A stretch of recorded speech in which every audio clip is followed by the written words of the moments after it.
방송을 애청해 주시는 성도 여러분, 또한 해외에서 이 방송을 애청해 주신 교포 여러분, 또 선교사 여러분, 진실로 감사드립니다. 오늘은 요엘서 강의 5번째 시간입니다. 오늘은 여호와의 날, 다윗에게 허락한 확실한 은혜라는 주제로 말씀을 드리고자 합니다. 물론 지난번에 이어서 계속됩니다. 오늘은 요엘서 1장 4절로 7절 말씀을 중심으로 합니다. 먼저 4절을 보시면 팥종이가 남긴 것을 메뚜기가 먹고 메뚜기가 남긴 것을 늑이 먹고 늑이 남긴 것을 황충이 먹었도다 라고 했습니다. 킹 제임스 성경을 보면 풀떼기가 먹었다고 했습니다. 황충이든 풀떼기든 여기서 먹어버릴 때 먹지 못한다는 뜻입니다. 그러니까 우리가 잘 믿고 하나님의 말씀만 잘 들으면 확실한 은혜, 확실한 구원을 받는다고 했습니다. 바로 이 사실을 우리는 믿음을 가지고 믿어야 되고 말씀을 받는 겁니다. 그러니까 하나님의 말씀을 듣지 않고서 믿지 않는 자들에게 이것은 해당되지 않습니다. 이 말씀을 접한 시대, 너희는 너희 자손들에게 이것을 말하고 그랬는데, 이를 바꿔서 말하면, 거꾸로 올라가면 우리 아버지, 할아버지 구약까지 올라가서 야곱, 이삭, 아브라함, 아담까지 올라가게 됩니다.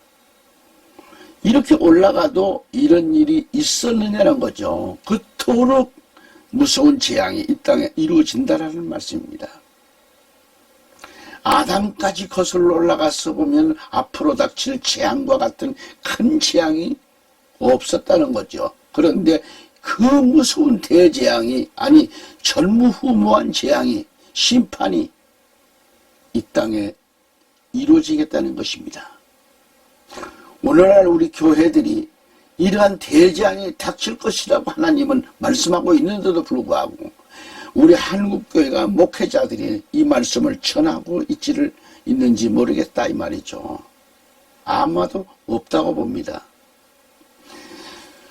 구약에서부터 오늘에 이르기까지 하나님의 말씀은 역사하고 있는데, 하나님의 말씀은 살아있고 운동력이 있다고 하셨는데, 사람들은 왜 환난에 대해서 그렇게 관심이 없을까?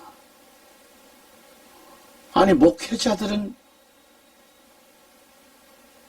그 사명이 뭡니까? 영혼을 구원시키는 거 아닙니까? 영혼을. 그런데 왜 관심이 없을까요? 생명의 진리와는 관계가 없는 목회를 너무도 많이들 하고 있어서 그렇습니다. 심판에 대해서 왜 관심을 안 갖습니까? 예수님이 이 땅에 오셔서 죄악에 관한 것만 담당하여 주셨지 대재앙과 심판에 대해서 대신 담당해 주시지 않으셨습니다. 분명히 말씀드리지만 마지막에 믿지 않는 자들과 그들에게 오는 환난과 죽음에 대해서는 내가 담당하지 않으셨다고 예수님은 말씀하셨어요. 예수님은 그 환난 날에 대해서 말씀하시기를 마태복음 24장 21절은 본문과 말씀과 짝이 되는 겁니다. 너희 시대이나 너희 후 시대, 거듭 말해서 너희 열조의 시대나 시대에 다 이런 일이 있었느냐는 이 말씀과 꼭 같은 말씀을 예수님께서 하셨어요. 마태복음 24장 21절에 이는 그때에 큰 환난이 있겠습니다.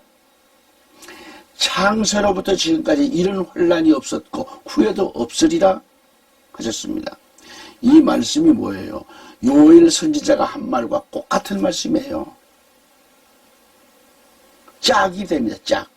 그래서 하신 말씀이 그날들을 감하지 아니하면 모든 육체가 구원을 얻지 못할 거라는 얘기입니다. 그러나 택하신 자들을 위해서 그 날들을 감하실 것이라고 말씀하셨습니다. 택하신 자들, 그러니까 내가 약속한 대로 말씀의 뜻을 알아듣는 자들, 귀를 기울이는 자들, 말씀을 상고하는 자들, 물을 사먹는 자들, 성스러운 처지를 사모한 자들에게는 그 날을 감하시고 그들에게 다윗의 영원한 언약을 이루시겠다는 말씀입니다. 마가는 그날들에 대해서 이렇게 말하고 있습니다. 마가복음 13장 19절에 이는 그날들은 환난의 날이 되겠습니다. 하나님의 창조하신 창조부터 지금까지 이런 환난이 없었고 후에도 없으리라. 아멘. 여기서 우리가 생각할 것, 우리 예수님이 하실 말씀이 꼭 같은 말씀이지만 창세하신 창조부터 지금까지 이런 환난이 없었고 후에도 없으리라는 얘기입니다. 단 한 번의 대환난이 있음을 말씀합니다. 사도 바울은 이렇게 말합니다. 사도행전 14장 22절에 제자들의 마음을 굳게 하여 강하게 하여 이 믿음에 거하라 권하고, 또 우리가 하나님 나라에 들어가려면 많은 환난을 겪어야 할 것이라 라고 했습니다.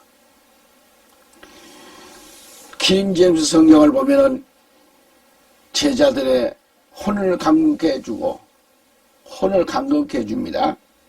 그들이 믿음 안에 거하도록 권고하며 또 우리가 많은 환난을 거쳐서 하나님 나라에 들어가야 한다라고 가르치고 있습니다. 사도 요한은 이렇게 말하고 있습니다. 계시록 7장 14절에 내가 가로되 내 주여 당신이 알리다 하니 그가 나더러 이르되 이는 큰 환난에서 나오는 자들인데 어린 양의 피에 그 옷을 씻어 희게 하였느니라. 역시 킹제임스는 이렇게 말하고 있습니다. 내가 그에게 말씀드리기를 주여 당신이 아시나이다 하니 그가 내게 말하기를 이들은 대환난에서 나온 사람들이며 자기들의 옷을 씻어 어린 양의 피로 희게 하였느니라 그랬습니다. 지금 말씀을 들으신 대로 우리가 여기에 해당되어져야 됩니다. 큰 환난에서 나온 자들이라고 했습니다. 예수님께서 분명히 말씀하시기를 창세로부터 이런 일이 없었다고 하셨어요. 마가는 창조한 날부터 또는 후에도 없었다고 했습니다. 바울은 하나님 나라에 들어가려면 많은 환난을 거쳐야 한다고 했습니다. 예언자요 선지자인 다니엘은 이렇게 말하고 있습니다. 다니엘서 12장 1절 3절을 읽어볼까요? 그때 내 민족을 호위하는 대군 미가엘이 일어날 것이요 또 환난이 있으리니 이는 개국 이래로 그때까지 없던 환난일 것이며 그때의 내 백성 중 무릇책에 기록된 모든 자가 구원을 얻을 것이라. 땅의 티끌 가운데서 자는 자 중에 많이 깨어 영생을 얻는 자도 있겠고 수욕을 받아서 무궁히 부끄러움을 입을 자도 있을 것이며 지혜 있는 자는 궁창의 빛과 같이 빛날 것이요 많은 사람을 옳은 대로 데려 돌아오게 하는 자는 별과 같이 영원토록 비추리라 라고 했습니다. 그러니까 다니엘은 말하기를 그때 내 민족을 호위하는 대군 미가엘이 일어날 것이요 또 환난이 있으리니 이는 개국이래로 그랬습니다.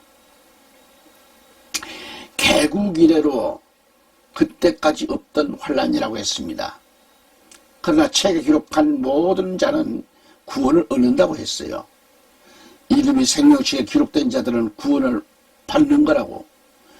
그리고 땅의 티끌 가운데서 자는 자들 중에도 많이 깨어 영생을 얻는 자도 있겠다라고 했습니다. 그리고 수욕을 받아서 무궁이 뭐요? 끝이 없다는 말씀이죠. 여호와의 증인은 무궁이 없다고 말하죠. 성경에는 이처럼 있는데 무궁이 부끄러움을 입을 자도 있을 것이라고 했잖아요. 그러나 지혜 있는 자들은 궁창의 빛과 같이 빛날 것이라고 했습니다. 지혜 있는 자들, 예수를 가진 자들, 말씀을 가진 자들, 빛과 같이 해와 같이 또한 많은 사람을 옳은 대로 돌아오게 한 자들은 빛과 같이 별과 같이 해와 같이 한다는 것입니다. 이들은 바로 전도한 자들이다. 전도자들. 전도한 자들은 별과 같이 영원토록 빛이 난다고 했습니다. 그 전도하는 게 얼마나 귀중합니까? 하늘의 상급이 크지요. 그래서 이 땅에서는 이 땅에서 사는 동안 전도한 자들의 상이 크다는 것을 알아야 돼요. 고린도전서 15장에 보면 별이면 다 같은 별이냐? 이거 잘 들으셔야 돼요. 별이면 다 같은 별이냐? 별과 해의 영광이 다르고 이렇게 영광이 다르다고 그랬어요. 그러니까 달의 영광이 다르고 별의 영광이 다르고 해의 영광이 달라요. 다시 말하면 수고한 대로 수고한 자들에게만 갚아 주시겠다는 말씀이죠.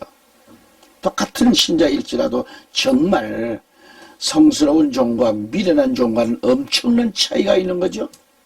만일 다 같다고 한다면 그들의 희생과 그들의 노력과 수고와 영광이 어떻게 같을 수 있겠는가?